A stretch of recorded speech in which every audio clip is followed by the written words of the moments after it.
السلام علیکم dear viewers اور عزیز طباء کرام۔ ایک ایسی جو مرض جو ہچکی ہے، ہچکی جب کسی مریض کو لگ جائے تو رکنے کا نام نہیں لیتی، اور بعض جو مریض ہیں جو اس کی شدت سے اس کے مرض میں مبتلا ہوتے ہیں، ان کی ہچکی تو دو دو گھنٹے اور کئی کئی مطلب ہے مثلا پیر تک نہیں رکتی۔ تو اس کو اگر روکنا چاہیں تو اس کے لیے آپ نے ایک کشتہ استعمال کرنا ہے جو کہ بکری کے سینگوں سے تیار ہوگا، بکری کے سینگ۔ تو حسب ضرورت بکری کے سینگ لے کر ان کو کوئلوں پہ جلا لیں، پھر ان کو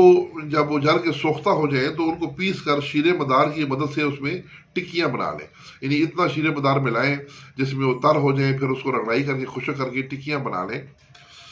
اور ان ٹکیوں کو 20 سے 25 کلو اپلوں کی آگ دینی ہے گل حکمت کر کے۔ دوا آپ کی تیار ہے۔ مقدار خوراک 3 چاول سے 6 چاول تک ہمراہ شہد۔ نوٹ: یہ نسخہ 35 سالوں سے صاحب نسخہ کے پاس مستعمل اور مجرب ترین نسخہ ہے، تو اس لیے چونکہ یہ نسخہ جو ہے سناسی حکیم راجہ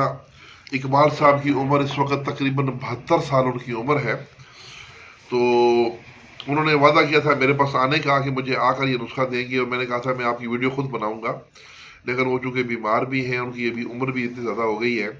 تو انہوں نے معذرت کی کہ میں نہیں آ سکتا، تو میری طرف سے یہ آپ ویڈیو بنا کے یہ نسخہ عوام کو پیش کریں، خصوصی طور پر جو سنیاسی ہیں اور طباء کرام ہیں ان کے لیے نسخہ ہے یہ، تو یہ نسخہ ضرور بنا کے رکھیں، بہت ہی کارگر چیز ہے۔ اس کے ساتھ اجازت، والسلام۔